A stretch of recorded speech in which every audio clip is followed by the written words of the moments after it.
Hey there, Boots Owen here. Winter is coming. It's the 1st of November here in Manchester, and a company called Sofirn reached out to me about this model HS22 headlamp. I'm just going to have a quick look at it today. I might need to get it charging. Let's see what it says in the back.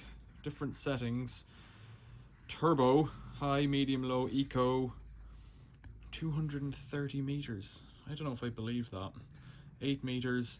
I think this will come in handy for me, and this is why I said yes to it. I think it'll come in handy as a cycling light. Now, they make these nice boxes nowadays. Which way does it go? That way. I'd say there's a magnet in that box. Notice, remove the battery insulating paper discs before use. Well, they couldn't have made it plainer. Okay, so we've got some spare O-rings by the looks of things. Strap, charging cable, USB to USB. They're not great now because I haven't got the right charger, although I could charge them off the power station. So I have to take out two pieces of paper. Is that what it says? Either or, one or the other. Well, that's a different type of unit. So let's see what's in here. That's not going to come off anyways. That one's pretty tight on. This one, yeah, there's a paper disc. Yeah, there's only one in it. Okay, so remove that. That is an 18650 cell as a unit. It just goes in. It might be charged already. Let's turn the lights off in here first. It's still daytime, so you can still see. The camera's pretty good at that, actually, so it's not going to be great. Let's see. M and star. Should I mess with it? Let's just go for it. Star's not doing anything. M. No, we're not doing anything there either. That's completely flat. We're not going anywhere today. No, I saw 3.79. That's full. 4.2 is full. 3.87. It should be good enough. So what's going on here? That's the little legend for the battery there. So it goes in like this. It's a Sofirn branded battery. There's a plastic. Is there? Yeah, there's a little bit of clear yellow plastic on that. Translucent, in fact. I could have left that on. Didn't really make much difference. So with the background light on, let's put a cable in and see if it does anything here. Right, we're getting some lights. Green means I think it's fully charged. Green solid, 75 to 100%. Flashing green, red solid. There we go. Let's try plugging it out again. Maybe it needed to wake up. No, it's not right. I'm missing something here with that battery, I think. Right down in there. You can't really see it. There's a spring. It should be contacting that. Maybe I haven't got it screwed up tight enough. That's an option. Let's try that. Yeah, maybe that'll do it. There we go. Right, I've only got two functions, so I hadn't got the end cap on tight enough. Fatal flaw, silly boy. Long press from off. So that's eco. Oh god, I can't see. Long press from on. So it's cycling through the different powers there. Oh, we've got a beam mode switch and a brightness switch. Let's try the beam mode switch.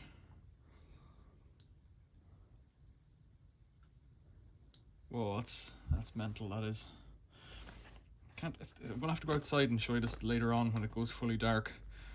Right, so it does seem to be working, and one click turns it off.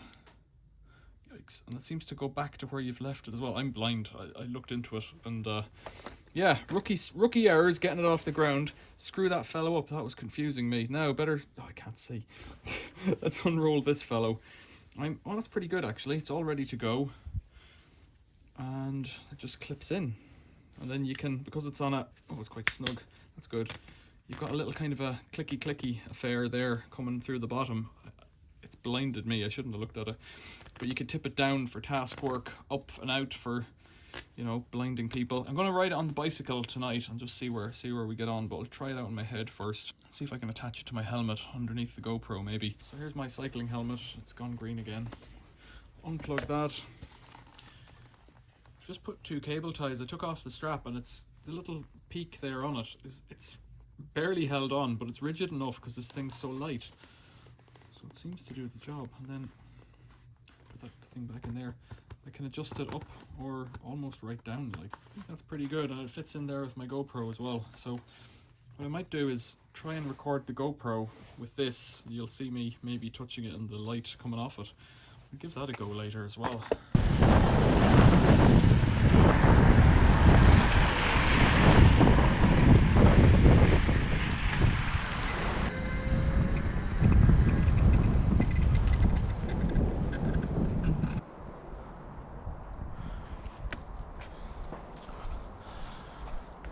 Henry filter.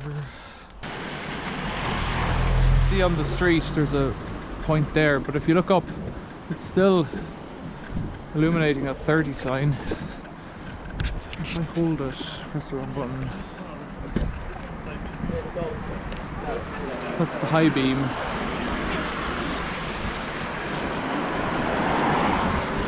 The high beam's a lot brighter.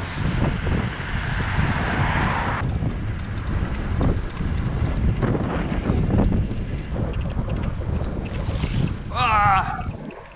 Soaked my foot in a puddle. The light didn't help with that.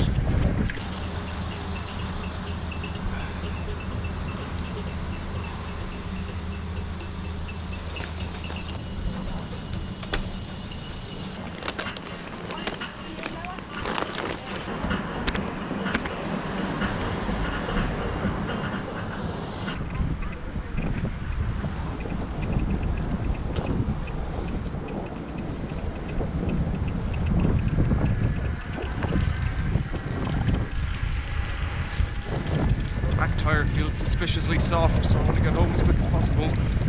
A succulent Chinese meal. Soaking wet foot.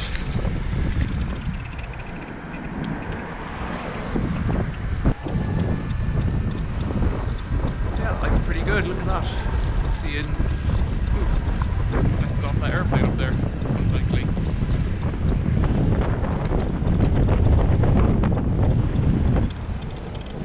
Pretty good headlamp this.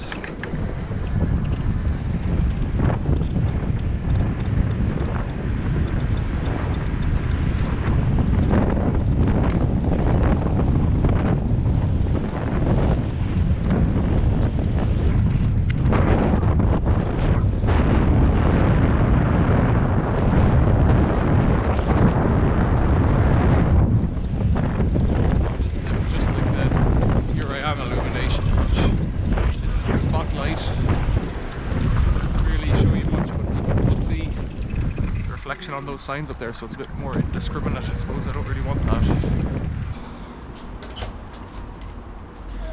Hello. Here, you take that. Keep it that way up. Good work. How did it work? The headlight's pretty epic. So it worked well on the bike last night. I was pretty pleased with it. This one came in the post yesterday as well. I didn't even notice until later on. ST1, also by Sofirn. So that was the HS22, and this is the ST1. I don't remember asking for this one. I don't remember at all. Read me. Press 2 to unlock before using. User manual. Lanyard. Cable. This one's quite a handy little pocket number, I reckon. Lanyard goes on there, charging port down here. So what was that thing? Messed up on the last one. Press number, press *2. Press twice. Yeah, that'll do it. Wow, that's a bit of a... You see that? It's kind of greeny yellow. Off. Now, I think this one does lots of different things because I looked at the box last night. If we look in here, if you will focus, like that. Standard, oh, right, okay, moonlight, I think that might be what that was. 450 hours of that at 1 lumen. Low, 10 lumens, 100 hours. Medium, 350 lumens, 3.5 hours. High, 800 lumen to 600 lumen, 10 minutes plus 100 minutes. I'm not really sure what that means. Does it do 10 minutes and then drop down, or what? Turbo, 1500 lumens, 600 lumens, 2 minutes plus 100 minutes. So I think the 100 minutes is on the 600 lumen bulb. I don't know if it got 2 bulbs in. Oh, it has loads of bulbs. 1, 2, 3, 4, 5. I'm gonna have to figure out what button presses to do, because I'm guessing that's what's going on here. So pressing it twice locks it. Off. Press and hold gives you moonlight. Right, okay, so once we're on high, pressing it twice gives you turbo. So pressing and holding, like on the headlight, scrolls through the settings. On, press and hold, moonlight. Oh, right, that's the moonlight. It's really dim. I can look into. I shouldn't look into this. I hurt myself yesterday. Press and hold. Low, medium, high. Okay, so that's high. Oh, it's okay. You can see that. That is quite bright. It's quite a yellowy light off it. I'm not sure what's going on. So press twice. Is that turbo? I guess, like, it's difficult to see. We'll go out later on when it's dark and give it a go. Press once goes back to high. How do you turn it off? Press once. So press once goes to on, and then pressing and holding scrolls through the 3 settings. Pressing it again goes to off. It seems to be about it, really. 226 meter beam. Do you believe that? So why is it yellow? Because it's got a silly sticker on it. If I could rub it off like that. There we go. Now, so we're in the workshop, and that's off.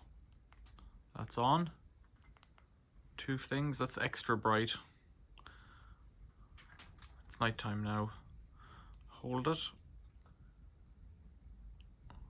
So that's the one I want to play with. This is the candle mode, and you know, it's enough. This is what, like, this is on its lowest setting. This is what torches. This is still brighter than torches were a long time ago. You know, you're getting a view there. That's about 8 feet away, that wall, but I'm sure it'll go further. So if we go outside.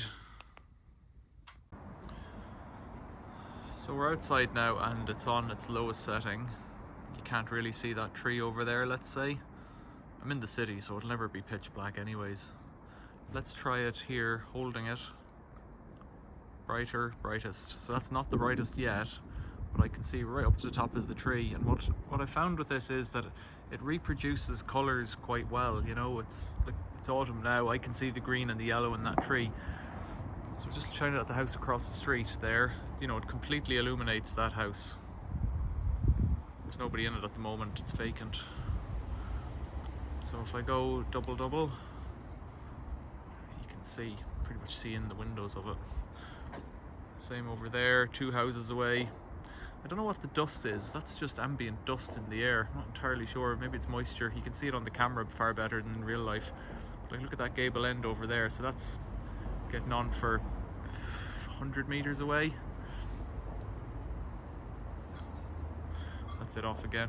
So between the headlight and this fellow here, and the end does get hot on it. That's what I should have said as well. You know, if you weren't like me and you read the instructions and you paid attention to what was going on and you peeled the film off it, you'd be far faster in, but maybe I've saved you that trouble.